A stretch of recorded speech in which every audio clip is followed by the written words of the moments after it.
Hello বন্ধু, আশা করি আপনারা সকলে ভালো আছেন। আমিও খুব ভালো আছি। আমার এই ছোট্ট চ্যানেলে আপনাদের সবাইকে স্বাগত।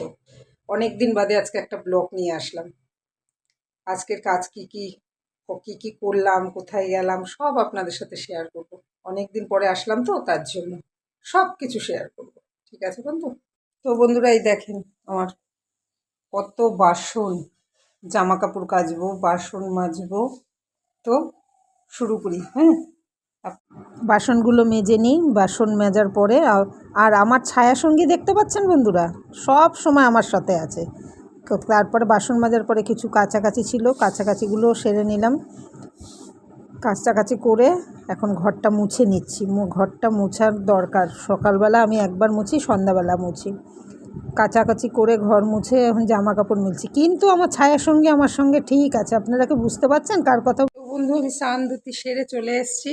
এখন আজকে যেহেতু শ্রাবণ মাস, বাবার মাথায় জল ঢালার।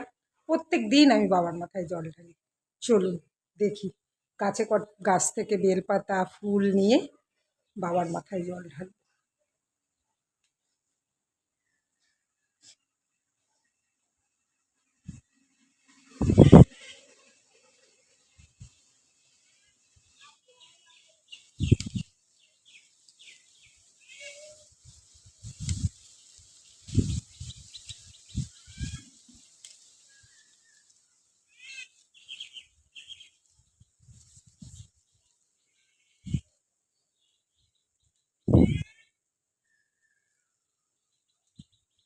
আর তো দেখছি না বন্ধু ফুল, মাত্র দুটো ফুল পেলাম বাবার মাথায় দেওয়ার জন্য। বাবা বেলপাতাতেই তো সন্তুষ্ট। এই দেখুন আমার বাবা, এটা হচ্ছে আমার ভোলে বাবা।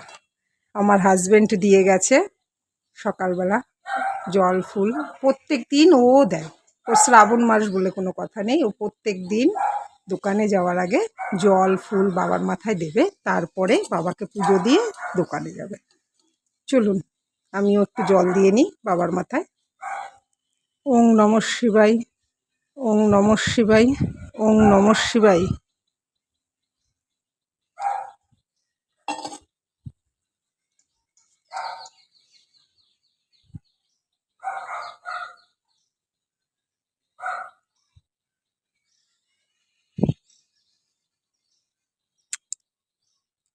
সমস্ত কাজ সেরে এখন রান্নাঘরে ঢুকলাম আপন বাপন চৌকি চাপন করার জন্য।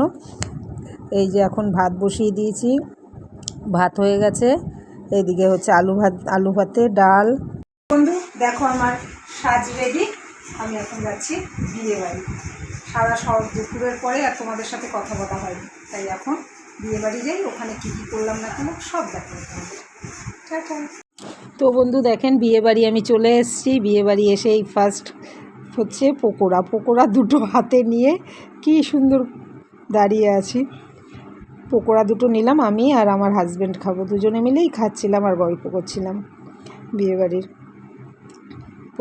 পকোড়া খাচ্ছি আর আশেপাশে যত বন্ধুবান্ধব আছে সবার সাথে গল্প করছি। তারপর চলে গেলাম লস্যিতে, লস্যি নিয়ে আসলাম। আমার বরকে জিজ্ঞাসা করলাম খাবে, ও বললো না খাবো না, তাই একটাই নিয়ে এসেছি। ও খাবে না বললো বলে আমি একাই খাচ্ছি। আমি বিয়েবাড়ি থেকে চলে এসেছি, আবার সেই আগের লুক। বিয়েবাড়িতে আমি লাস্ট অব্দি তোমাদের দেখাতে পারিনি, ওখানে এতটাই ভিড় ছিল যার জন্য আমি আর ক্যামেরা খুলতেই পারিনি। তো আজকের মতন এখানে ব্লগটা শেষ করছি। Tata, bye bye, good night.